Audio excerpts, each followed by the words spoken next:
বন্ধুরা, আজকে তোমাদের শোনাবো আশ্বিনে রান্ধে কার্তিকে খায়, যে বর মাগে সেই বর পায়। তাই নিয়ে একটা ছোট্ট সুন্দর গল্পকথা। আসলে এটাকে ঠিক গল্প বলা চলে না, একটা লোককথা। তো চলুন শুরু করি। ব্রতের ভাত। আমাদের গ্রাম বাংলার আনাচে কানাচে লুকিয়ে থাকে কত না জানা অজানা গল্প। সেই গল্প হয়তো শুরু হয়েছিল আপনার আমার মতো কোনো গৃহিণীর হেসেল থেকে। একবার আমার দিদার কাছে একটা গল্প শুনেছিলাম। বাংলাদেশের চট্টগ্রামে নাকি একটা নিয়ম আছে, আশ্বিন মাসের ভাত সুন্দরভাবে রেখে দিয়ে কার্তিক মাসে তাকে পুনরায় রান্না করে খাওয়ার। এই ব্রতকেই কিন্তু বলা হয় ব্রতের ভাত।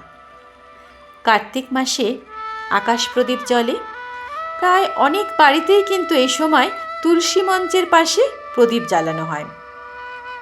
এই প্রদীপ তৈরি করা হয় চালের আটা দিয়ে, আর তার মধ্যে তেল ঢেলে সলতেতে আগুন জ্বালানো হয়।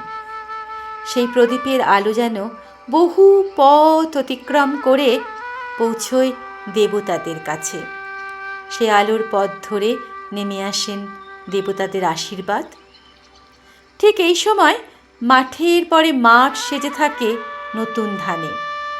সবুজ ধান গাছগুলি তার সারা অঙ্গে সবুজ ধানে আর যৌবনবতী। সে যেন এক অদ্ভুত প্রকৃতির আশ্চর্য সুন্দর রূপ। রাতের আকাশ তার সহস্র আকাশ প্রদীপ জেলে প্রকৃতির সেই রূপ যেন গ্রহণ করে।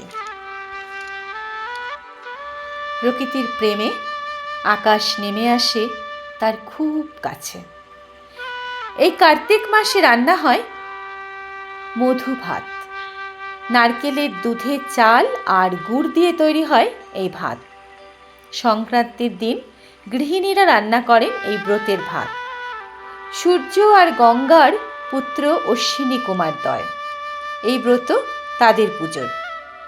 মনে করা হয় আশ্বিন মাসের শেষ দিনটিতে পার্বতী দুমুঠো চাল দিয়ে বলেছিলেন এই পুজো করতে। আশ্বিনে রাধে কার্তিকে খায়, যে বর মাঙে সে বর পায়। আগের দিন ভাত রান্না করে কলা পাতায় তাকে ঢেকে রাখা হয়। তারপর কার্তিকের সকালে সেই ভাতের সাথে নারকেল কোড়া, গুড়, কলা আর দই দিয়ে মেখে সে ভাত প্রসাদ করে সবাইকে দেওয়া হয়। অশ্বিনী কুমার দ্বয় হলেন স্বর্গের চিকিৎসক। হয়তো এই সময় হঠাৎ ঋতু পরিবর্তন হওয়ার জন্য বিভিন্ন রোগ থেকে আরোগ্য লাভ করার জন্যই এইরকম একটি পুজোর সৃষ্টি হয়েছিল। কারণ যাই হোক না কেন, ব্রতের ভাত কিন্তু দারুণ সুস্বাদু। একবার কিন্তু ট্রাই করতেই পারেন। বিভিন্ন গ্রামগঞ্জে এই পালা পার্বণগুলি সৃষ্টি হয়েছিল কিন্তু আমার আপনার রান্নাঘর থেকেই।